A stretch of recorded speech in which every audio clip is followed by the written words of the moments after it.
आप देख रहे हैं MS न्यूज। मैं आपके साथ मोहिद्दीन इनामदार। आइए आज की खबर पर नजर डालते।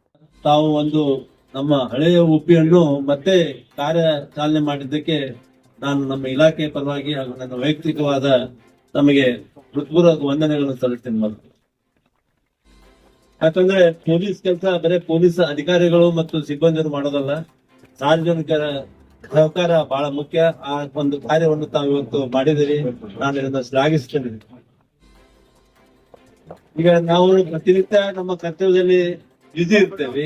ಅದ್ರ ಜೊತೆಗೆ ನಿಮ್ಮ ಸಹಕಾರ ನಮಗಿದ್ರೆ ನಾವು ಯಾವುದೇ ಒಂದು ಅಪರಾಧ ತಡೆಗಟ್ಟುವುದನ್ನಾಗಲಿ ಅಥವಾ ಯಾವುದೇ ಒಂದು ಪ್ರಾಣಿ ಅಥವಾ ವ್ಯಕ್ತಿಯ ವಧೆ ಆಗುವುದನ್ನು ತಡೆಗಟ್ಟಲಿಕ್ಕೆ ಒಂದು ಸಹಕಾರ. ನಮ್ಮಲ್ಲಿ ನಾನು ಕೆಲವೊಂದು ವಿಚಾರಗಳನ್ನ ವ್ಯಕ್ತಪಡಿಸ್ತೇನೆ. ನಮ್ಗ ಈ ಒಂದು JM ರೋಡ್ ಯಾವಾಗಲೂ ಬಿಜಿ ಇರುವಂತ ಒಂದು ರಸ್ತೆ, ಎಲ್ಲ ಹೆಚ್ಚಿಗೆ ಜನಸಂದಣಿ ಇರುವಂತ ರಸ್ತೆ.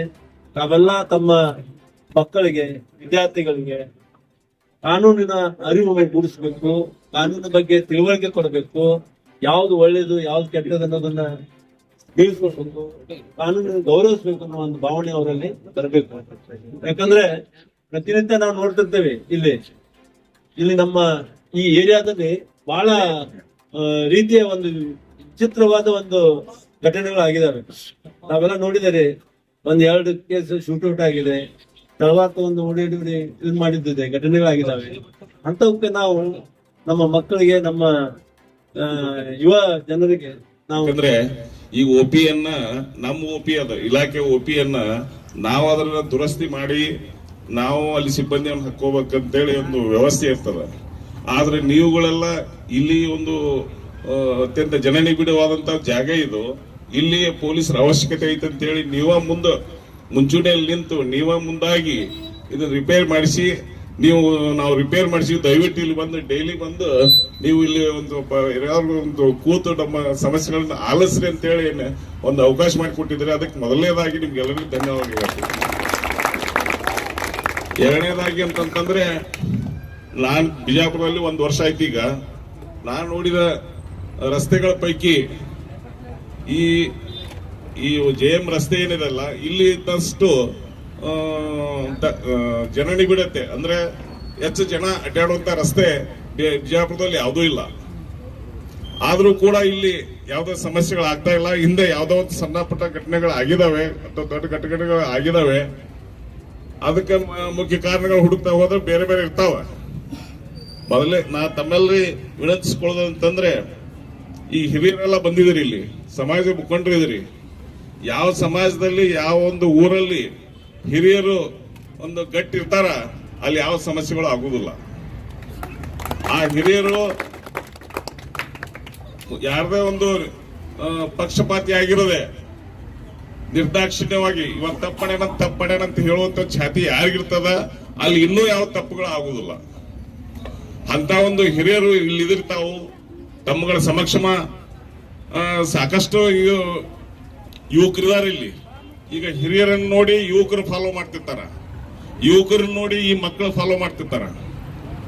ನಾವು ಹಿರಿಯರು ಚೆನ್ನಾಗಿ ಶಾಂತಿ ಮತ್ತು ನೆಮ್ಮದಿ ಬದುಕಿನ ಯಾವ್ದಾದ್ರು ದೊಡ್ಡದೈತ ಈ ಭೂಮಿಯಲ್ಲಿ? ಯಾವ್ದಾದ್ರು ದೊಡ್ಡದೈತ? ನೆಮ್ಮದಿಗಿಂತ ದೊಡ್ಡದಂತ ಯಾವ್ದಾರು ಇದೆಯಾ? ಯಾವುದೂ ಇಲ್ಲ. ನೆಮ್ಮದಿ ಬೇಕು ಅಂದ್ರೆ ಶಾಂತಿ ಇರ್ಬೇಕು ಸಮಾಜದಲ್ಲಿ. ಶಾಂತಿ ಇರ್ಬೇಕಂದ್ರೆ ಎಲ್ಲರೂ ಚೆನ್ನಾಗಿರ್ಬೇಕು. ಅದು ಇದ್ದಾಗನೇ ಕಾನೂನು ಮತ್ತು ಸುವ್ಯವಸ್ಥೆ ಸದೃಢವಾಗಿದ್ದಾಗ ಕಳ್ಳತನ, ಕೊಲೆ, ಸುಲಿಗೆ, ದರೋಡೆ ಅಂತ ಪ್ರಕರಣಗಳು ಕಡಿಮೆ ಆಗುತ್ತೆ. ಸಾಹೇಬ್ರು ಹೇಳ್ದಂಗ ಓಣೆನ್ ಹಿರಿಯರು ಮೊದ್ಲೆಲ್ಲ ನಾವು ಹಳ್ಳಿಯಾಗಿದ್ದಾಗ ನಮ್ಮೂರಾಗ 4 ಮಂದಿ ಹಿರಿಯರು ಇರ್ತಿದ್ರು. ವರ್ಷಕ್ಕೆ 1 ಕೇಸ್ ಪೊಲೀಸ್ ಸ್ಟೇಷನ್ಗೆ ಹೋಗ್ತಿರ್ಲಿಲ್ಲ. ಅವರೇ 4 ಮಂದಿ ಜೂರೀಸ್, ಅವ್ರು ಜಡ್ಜ್ ಇದ್ದಂಗೆ. ಅವ್ರಂತೆಲ್ಲ ಬಂದ್ರೆ ಕ್ಲೋಸ್ ಟಾಪಿಕ್. ಈಗ ವರ್ಷಕ್ಕೆ 100 ಕೇಸ್ ಒಂದೊಂದು ಹಳ್ಳಿಯಿಂದ ಹೊಂಟಾವ. ಯಾಕಂದ್ರೆ ನಾವು ಹಿರಿಯರನ್ನವ್ರನ್ನ ಮೂಲ ಗುಂಪು ಮಾಡಿ ತಲೆ ಮೇಲೆ ಮಾಸ್ ಆರ್ಲಾರ್ದಂತ ಒಂದು ಮಾತಾಡ್ತಾರ. ಅಂತಾರೆಲ್ಲ ಹಿರಿತನ ತೊಗೊಂಡ್ಬಿಟ್ಟಾರ. ಈಗ ಅವರ ಬೇರೆ ಬೇರೆ ವಿಚಾರಗಳಿಂದ ಹಿರಿಯರ ಮಾತು ಕೇಳೋದಕ್ಕೆ ಪೊಲೀಸ್ ಸ್ಟೇಷನ್ ಪೊಲೀಸ್ ಸ್ಟೇಷನ್ ಹೆಚ್ಚಿಗೆ ಆಗುತ್ತೆ. ಇದಾಗಬಾರ್ದು ಅಂತಂದ್ರೆ ಹಿರಿಯರು ಅವ್ರಿಗೆ ಏನಿರ್ತಂದ್ರೆ ಅವ್ರ ಎಕ್ಸ್ಪೀರಿಯನ್ಸ್, ಜೀವನದ ಅನುಭವ ಇರುತ್ತೆ. ಓಣೆನ್ನ ಹುಡುಗರು, ಸಮಾಜದ ಹುಡುಗರು ಎಲ್ಲ ಹಿರಿಯರ ಮಾತುಗಳನ್ನ ಕೇಳಬೇಕು. ಹಿರಿಯರು ಕೂಡ ಒಂದು ಕಂಟ್ರೋಲ್ ತಗೊಂಡಾಗ ಮನೆಯ ಮೊದಲು ಪಾಠಶಾಲೆ, ಜನನಿ ತಾನೇ ಮೊದಲು ಗುರು, ಜನನಿಯಿಂದ ಪಾಠ ಕಲಿತ ಜನರು ಧನ್ಯರು ಅನ್ನುವಂಗ जननी ಮತ್ತು ಜನಕ ಮನೆ शान और शौकत बढ़ाए हुए हैं। मैं उनका तहे दिल से सारे मोहल्ले वालों की जानिब से मैं उनका शुक्रिया अदा करना चाहता हूँ। इस दुनिया में मेहनत के बगैर कुछ नहीं हासिल होता है। जब तक मैं घर से धूप में ना निकलूं तो मेरा साया भी नजर नहीं आता है। तो ये मेहनत का नतीजा है। सारे मोहल्ले वाले, खुसूसन अनीस मनियार साहब, जाफर मुल्ला साहब, मुन्ना बख्शी साहब और हमारे हसन मनियार साहब, ये सब लोग मिलकर ये जो